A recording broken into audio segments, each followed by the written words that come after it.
आखिर सुनील शेट्टी ने उत्तर प्रदेश पुलिस की मदद क्यों की, वो भी उत्तर प्रदेश के सबसे कुख्यात गैंगस्टर को पकड़ने के लिए, उसकी पहचान को उजागर करने के लिए? क्या है पूरा मामला? नमस्कार, मेरा नाम है गौरव पाल, आप देख रहे हैं भारत लोक। श्री प्रकाश शुक्ला की कहानी के पिछले अंक में आपने देखा कि कैसे शुक्ला के मोबाइल ने उत्तर प्रदेश पुलिस के पसीने छुड़ा दिए थे। यह अध्याय हमने राजेश पांडे की किताब वर्चस्व में पढ़ा कि अब फोन नंबर तो मिल गया, लोकेशन भी पता लग गई और उससे सामने आया कि शुक्ला लखनऊ में आज़ादी से घूमता है, हजरतगंज में शाम को चाय पीने जाता है, लड़कियों को निहारता है, सुबह के समय बच्चों के स्कूल के बाहर जाता है। वो खुलेआम लखनऊ में घूम रहा था, लेकिन लखनऊ पुलिस उसको पकड़ नहीं पा रही थी और उसके पीछे का कारण था शुक्ला की तस्वीर का ना होना, उसके किसी भी फोटो का पुलिस के पास या किसी भी रिकॉर्ड में ना होना। आला अधिकारियों का दबाव बढ़ रहा था। लखनऊ पुलिस के अधिकारी इस समस्या से पार पाने के लिए नई नई गुत्थियां सुलझा रहे थे। अब जब लखनऊ में फोटो नहीं मिला तो लखनऊ पुलिस गोरखपुर पहुंची क्योंकि शुक्ला गोरखपुर का रहने वाला था।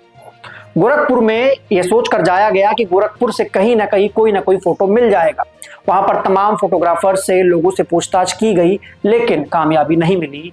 कारण यह सामने आया क्योंकि जब पुलिस को पता लगा कि वीरेंद्र शाही के लोगों ने भी शुक्ला का फोटो तलाशने की कोशिश की और उनको फोटो मिल भी गया था। एक लोकल गोरखपुर का फोटोग्राफर जिसने किसी शादी में शुक्ला की फोटो खींची थी, वो वीरेंद्र शाही के लोगों को फोटो देने के लिए तैयार हो गया था। लेकिन जब ये बात श्री प्रकाश शुक्ला को पता लगी तो फोटो देने से पहले ही उस फोटोग्राफर को दिन दहाड़े मार दिया गया। उसके बाद दहशत बढ़ी, लेकिन किसी भी फोटोग्राफर ने फोटो देने से मना कर दिया। अब पुलिस की समस्या बढ़ी तो पुलिस को पता लगा कि लखनऊ का एक व्यापारी है, सुभाष त्रिपाठी, जिसका श्री प्रकाश शुक्ला से संबंध है। शुक्ला उसके घर आता जाता है और त्रिपाठी की बेटी के साथ भी शुक्ला का मेल मिलाप है, उनका कोई फोटो भी खिंचा है। बस इसी गुत्थी को सुलझाने के लिए, इसी क्लू के पीछे पीछे पुलिस सुभाष त्रिपाठी के घर पहुंची। सुभाष त्रिपाठी हजरतगंज में रहता था। जैसे ही लखनऊ पुलिस ने सुभाष त्रिपाठी के घर पर रेड की तो त्रिपाठी डर गया और फिर जब पुलिस घर की तलाशी लेने लगी और परिवार से पूछने लगी क्या तुम्हारा श्री प्रकाश शुक्ला से कोई रिश्ता है, तो पहले तो त्रिपाठी परिवार ने मना कर दिया, लेकिन बाद में दबाव देने पर बताया कि हाँ, हमारा दूर का रिश्तेदार है, हमारे घर आता जाता है। ऐसे में पुलिस के अधिकारियों को सूचना मिली थी कि सुभाष त्रिपाठी की बेटी और श्री प्रकाश शुक्ला की एक तस्वीर है जो कि सुभाष त्रिपाठी की बेटी के जन्मदिन के मौके पर खींची गई थी। पुलिस ने सुभाष त्रिपाठी की बेटी से उसकी जन्मतिथि पूछी। उसने बताया कि मेरा जन्मदिन फलाना तारीख को था। बोला कि उस दिन वैसी कोई तस्वीर खींची थी क्या, किसी स्टूडियो में, फोटो स्टूडियो में कोई तस्वीर खिंचवाई थी क्या? तो सुभाष त्रिपाठी की बेटी ने बताया कि हमने फोटो स्टूडियो में तस्वीर नहीं खिंचवाई थी, हमारे पास कैमरा है, निकॉन का कैमरा। पुलिस उस समय, उस दौर में इतने एडवांस कैमरे को देखकर दंग रह गई। फिर उस कैमरे से खींची हुई फोटोज देखी गई, वो एल्बम देखी गई। उस सब एल्बम में पूछा गया किन किन की फोटो है, कौन कौन ये व्यक्ति हैं। एक फोटो सामने आई जिसमें एक 6-6.25 फुट का नौजवान सुभाष त्रिपाठी की बेटी के साथ खड़ा था। उस फोटो के बारे में पूछा गया तो परिवार असहज हो गया। परिवार ने उस तस्वीर के बारे में कुछ नहीं बताया। पुलिस समझ गई कि हो ना हो ये तस्वीर श्री प्रकाश शुक्ला की है। दबाव देने पर परिवार ने माना कि हाँ, ये तस्वीर शुक्ला की है, लेकिन परिवार ने कहा कि अगर आप ये तस्वीर अखबार में छाप देंगे तो कल ही हमारे पूरे परिवार को श्री प्रकाश शुक्ला मार देगा। अब पुलिस के सामने एक बड़ी समस्या आ गई। परिवार को आश्वासन दिया कि तस्वीर अखबार में नहीं छपेगी, लेकिन तस्वीर अखबार में छापना भी जरूरी था, तस्वीर को सर्कुलेट करना भी जरूरी था।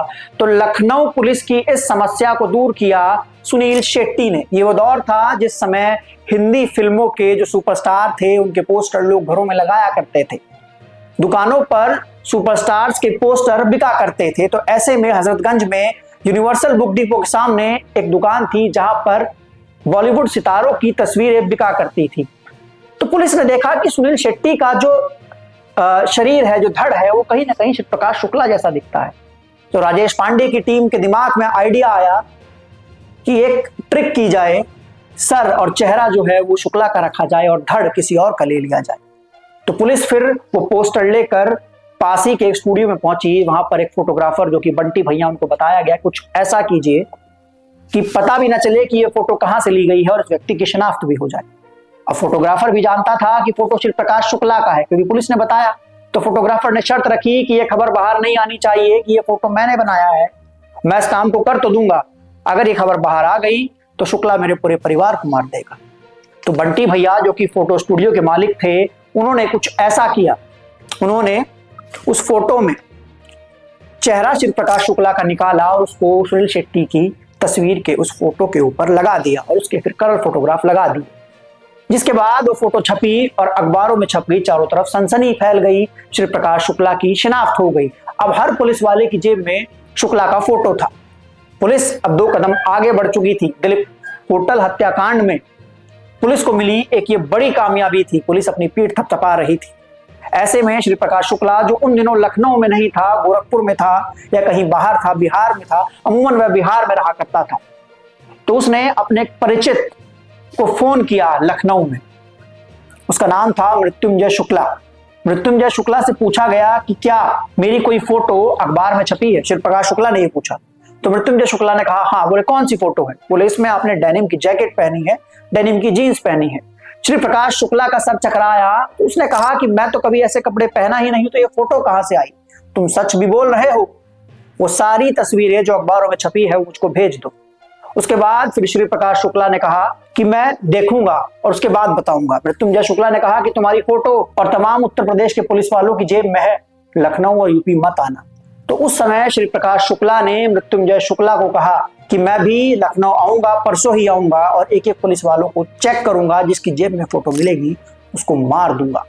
तो ये था वो अध्याय जो उत्तर प्रदेश के सबसे कुख्यात गैंगस्टर श्री प्रकाश शुक्ला की फोटो से जुड़ा था। कैसे सुनील शेट्टी की तस्वीर और श्री प्रकाश शुक्ला की तस्वीर को मिलाकर एक नई तस्वीर बनाई गई और जिससे उस कुख्यात गैंगस्टर की पहचान की गई। ये इस कहानी का, इस अध्याय का श्री प्रकाश शुक्ला का अंत नहीं। लेकिन ये एपिसोड आपको कैसा लगा, आप लोग अपनी राय कमेंट सेक्शन में दर्ज करा सकते हैं। तब तक के लिए चलते हैं, फिर मिलेंगे दूसरे वीडियो में। धन्यवाद, नमस्कार।